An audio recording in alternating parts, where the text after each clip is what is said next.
ये मद्रास है जहां से चांद मार का लुंगी आती है।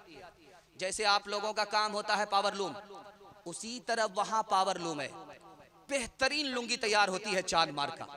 मद्रास में निकाह हो रहा था तो रजिस्टर भर करके काजी साहब ने कहा, बेटे वाले से कहा, रजिस्टर भर करके कहा, बेटे वाले से कहा 3 लाख काजियाना लूंगा फिर निकाह पढ़ाऊंगा।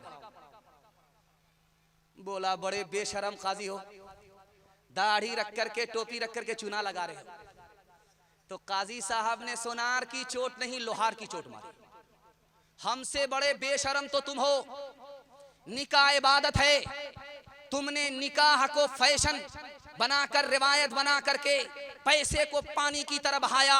एक निकाह में 1 रुपया खर्च नहीं होता, तुमने 30-30 लाख रुपए खर्च किया। जब तुमको शर्म नहीं तो हमको भी शर्म नहीं। 3 लाख काजियाना पहले जमा करो, बाद में निकाह पढ़ाओ।